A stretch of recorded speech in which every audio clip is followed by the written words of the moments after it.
దేవాదాయ శాఖలో అత్యంత వివాదాస్పద అధికారినిగా పేరు పొందిన అసిస్టెంట్ కమిషనర్ కె శాంతి అవినీతి సామ్రాజ్యం కుప్పకూలింది. ఆదాయానికి మించి ఆస్తుల కేసులో ఏసీబీ అధికారులకు చిక్కిన ఆమెకు కోర్టు 14 రోజుల రిమాండ్ విధించడంతో విజయవాడ సబ్ జైలుకు తరలించారు.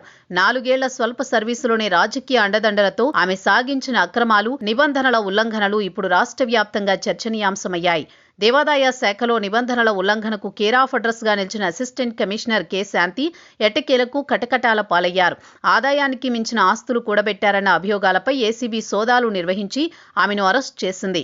అనంతరం జడ్జి ముందు హాజరుపరచగా ఈ నెల 21 వరకు రిమాండ్ విధిస్తూ ఉత్తర్వులు జారీ చేశారు. దీంతో పోలీసులు ఆమెను విజయవాడ సబ్ జైలుకు తరలించారు. తనిఖీల్లో బయటపడ్డ ఆస్తులు చూస్తే బంగారు ఆభరణాలు, అలాగే వెండి వస్తువులు, డబ్బు, గృహోపకరణాలు, విశాఖ శివారులో ఎండాడలో ఫ్లాట్, తాడేపల్లిలో కుంచనపల్లిలో విల్లా, బ్యాంకు ఖాతాల్లో 2.84 లక్షల రూపాయల నిల్వలు, Volkswagen polo car, Vespa motorcycle, electronic పరికరాలు మొదలైనవి ఉన్నాయి. 2020లో బాధ్యతలు చేపట్టిన నాటి నుంచే శాంతిపై లెక్కలేనన్ని ఆరోపణలున్నాయి. అప్పటి అధికార వైసీపీకి చెందిన ఒక కీలక ఎంపీ అండతో ఆమె నిబంధనలు తుంగలో తొక్కినట్లు తెలుస్తోంది.